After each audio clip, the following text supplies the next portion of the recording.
சேலம் மாவட்டம் கொண்டலாம்பட்டி பகுதி கழக செயலாளர் சண்முகத்தை 4 பேர் கொண்ட கும்பல் பயங்கர ஆயுதங்களால் சரமாரியாக தாக்கி படுகொலை செய்திருப்பது மிகவும் அதிர்ச்சியையும் வருத்தத்தையும் அளிப்பதாக அஇஅதிமுக பொதுச் செயலாளர் புரட்சித்தாய் சின்னம்மா தெரிவித்துள்ளார்.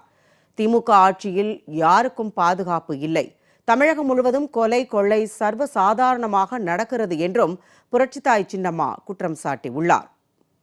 அஇஅதிமுக பொதுச் செயலாளர் புரட்சித்தாய் சின்னம்மா வெளியிட்டுள்ள எக்ஸ் வலைதள பதிவில், சேலம் மாவட்டம் தாதகாப்பட்டியை அடுத்த சஞ்சீவிராயன்பேட்டையை சேர்ந்தவரும் கொண்டலாம்பட்டி மண்டல குழு முன்னாள் தலைவரும் கொண்டலாம்பட்டி பகுதி கழக செயலாளருமான சண்முகத்தை 4 பேர் கொண்ட கும்பல் பயங்கர ஆயுதங்களால் சரமாரியாக தாக்கி படுகொலை செய்திருப்பது மிகவும் அதிர்ச்சியையும் வருத்தத்தையும் அளிப்பதாக தெரிவித்துள்ளார்.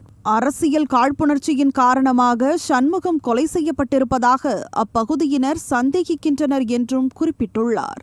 திமுக தலைமையிலான ஆட்சியில் யாருக்கும் பாதுகாப்பில்லை, தமிழகம் முழுவதும் கொலை கொள்ளை சர்வசாதாரணமாக நடக்கிறது. சமூக விரோத செயல்களை கட்டுப்படுத்த வேண்டிய காவல்துறையோ சுதந்திரமாக எந்தவித ஒழுங்கு நடவடிக்கைகளையும் எடுக்க முடியாமல் வேடிக்கை பார்த்து வருகிறது. தமிழகத்தில் தலைவிரித்தாடுகின்ற போதைப் பொருட்கள் நடமாட்டத்தையும் கள்ளச்சாராய விற்பனைகளையும் திமுக தலைமையிலான அரசு கட்டுப்படுத்த தவறினால் அதன் பிறகு தமிழகத்தையும் தமிழக மக்களையும் காப்பாற்ற முடியாத வகையில் பேரபாயத்தை ஏற்படுத்திவிடும் என்பதை இந்நேரத்தில் தெரிவித்துக் கொள்வதாக புரட்சித்தாய் சின்னம்மா குறிப்பிட்டுள்ளார். விழுப்புரம் மாவட்டம் திருவெண்ணெய்நல்லூர் அருகே டி குமாரமங்கலம் கிராமத்தில் விற்கப்பட்ட கள்ளச்சாராயத்தை வாங்கி குடித்து உடல்நிலை பாதிப்படைந்து ஜெயராமன், முருகன், சிவச்சந்திரன் ஆகிய மூவரும் மருத்துவமனையில் சிகிச்சை பெற்று வந்த நிலையில் தற்போது ஜெயராமன் என்பவர் உயிரிழந்தார் என்ற செய்தி வருத்தமளிக்கிறது. கள்ளக்குறிச்சியில் கள்ளச்சாராயத்தால் இதுவரை 65 பேர் உயிர்களை இழந்த பின்பும் கூட திமுக தலைமையிலான அரசால் கள்ளச்சாராய விற்பனையை கட்டுப்படுத்த முடியவில்லை.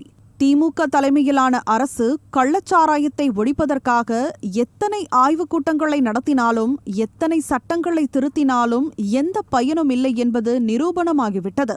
தமிழகத்தில் இன்றைக்கும் கள்ளச்சாராய விற்பனை நடைபெற்றுக் கொண்டு இருப்பதைத்தான் விழுப்புரத்தில் தற்போது உயிரிழந்துள்ள ஜெயராமனின் மரணம் உணர்த்துகிறது என்பதை தெரிவித்துக் கொள்வதாக கழக பொதுச் செயலாளர் புரட்சித்தாய் சின்னம்மா குறிப்பிட்டுள்ளார்.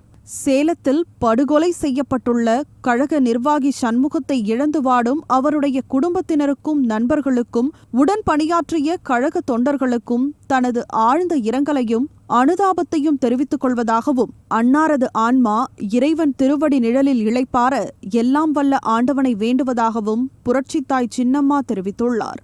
கழக நிர்வாகி சண்முகத்தின் படுகொலைக்கு காரணமானவர்கள் யாராக இருந்தாலும் அவர்கள் மீது உரிய நடவடிக்கை எடுக்க வேண்டும் என திமுக தலைமையிலான அரசை கேட்டுக்கொள்வதாகவும், தமிழகத்தில் சட்டம் ஒழுங்கு நாளுக்கு நாள் சீரழிந்து வருவதை தடுக்க தேவையான அனைத்து கடுமையான நடவடிக்கைகளையும் உடனே எடுக்க வேண்டும் என திமுக தலைமையிலான விளம்பர அரசை கேட்டுக்கொள்வதாகவும் அஇஅதிமுக பொதுச் செயலாளர் புரட்சித்தாய் சின்னம்மா தெரிவித்துள்ளார்.